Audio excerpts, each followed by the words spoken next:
Let's keep it going for your host tonight. And all the comics. So, thank God there aren't any kids here tonight.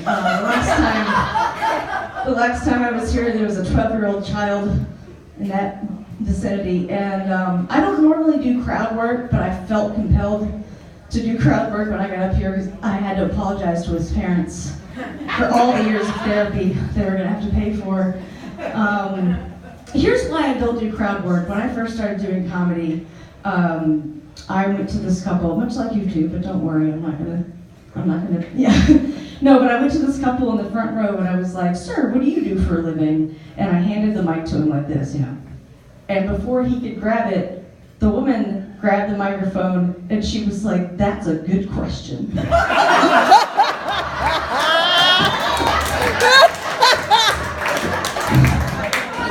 I was like, fuck, I got that couple.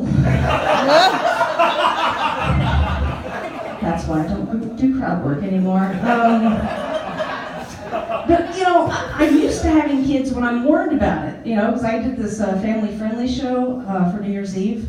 And so, I had to get all my cleaning material together, so I was really prepared to have kids in the audience. What I was not prepared for was the 6-year-old girl in the front row who heckled us the entire 40 minutes. And it was partly my fault, because I made a joke about having ADD, and she was like, "I've got that too!" Yeah, I see that, sweetheart. Way to represent the party. But the best part of that show was at the end when I asked her how old she was, and she was like, "I'm 6!" And before she could even answer me, her brother just belted in like, "I'm 8!" And I was like, "Oh, that's kind of adorable. He's already learned how to talk over women." Sweet and fucked up way. Speaking of women, I work at a marketing company, software company. I'm the marketing director, and I am the only woman in our company. And it's a small company. There's 4 of us, so yeah, really small. So that's, understandable ratios and such. But I started looking into it, and in the tech industry, there's a disparaging amount of difference between men and women in the tech industry. And this surprised me, because I was like, these tech industries should be hiring more women. I mean, think of all the money they'll be saving by paying us less than the men. Think of all that. That's true. Let's see, what else is new with me? I've been trying to take better care of myself. I've been running every day, and I find I'm more motivated if I treat myself to something afterwards. So today I went for a 3-mile run, and afterwards I treated myself to a cigarette. No, I've got to quit smoking. It is such a stupid habit. These two. You went running today and had a cigarette too, right? All right. It's such a stupid habit. It's so expensive, and I'm trying to save money, and that's really hard for me to do because I'm the world's worst impulse buyer. For instance, last week I went to Walgreens to get lotion, and I came out with a pregnancy test. I'm gay, by the way. No need for that. Gay and single. I'm going to do a single montage because not enough comedians talk about being single. No, my girlfriend recently broke up with me in an email. Yeah, but no, listen, I'm not going to stand up here and talk shit about her because I'm not like that. Also, I might want to sleep with someone in the audience tonight, so I don't want to seem like a complete asshole. No, but all my friends, I told this, and they're like, "Oh yeah, I've been broken up plenty of times in an email or a text." And I was like, "Really? Like, who does that?" And I was like, also, what did these people do back in the day? Like, did they have to go down to the local telegraph office and be like, "Hey, Howard, it's me again. Yeah, no, let's change it up this time. But no, let's see. You're too needy. Stop. I'll be honest. Stop. You were a rebound. Stop. Take good care. Stop."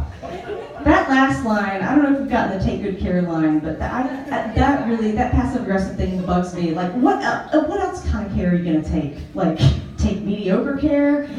I don't know. It bugs me a lot.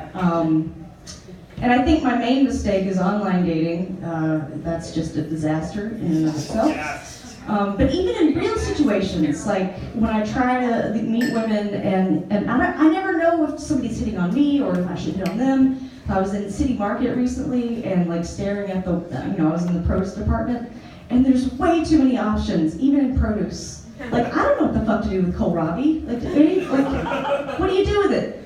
But there's like 16 different kinds of mushrooms, and I'm staring at all the mushrooms, and this gorgeous woman walks up to me and she's like, "So, are you trying to figure out which mushroom to get to?" And I was like, "No. I'm trying to figure out why we exist." Yeah, she didn't think my existential angst was adorable either, unless she had some sort of zucchini emergency to get to. So that's why I'm still single. It's surprising, yeah. I'm originally from the South. Any fellow expatriates in here? No? All right, great. Or you just don't want to admit it. It's okay, I get it. But when I first moved to Vermont, it was so interesting. I'd always tell people I was from Alabama, and I would get this response. "But that's so interesting. So, you're from Alabama. How did you end up in Vermont?" And I was like, "How did you forget 5 minutes ago when I told you I was gay?" Like, that seems self-explanatory. And when I got here, I was like, why does everybody hate outsiders, you know? And then I was like, oh, you people have just been comfortably lying in the fetal position for 7 generations. Like, just get your own uterus. Because why leave the womb if you don't have to? I mean, that's how I've looked at it.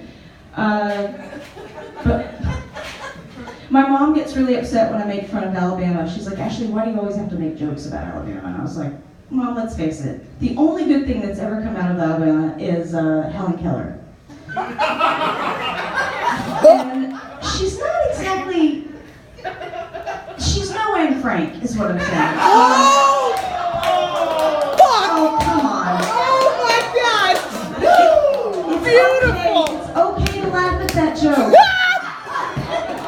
Hellen Keller's never gonna know. Because she's dead. My name's Ashley Watson. You've been a great audience. Thank you guys so much.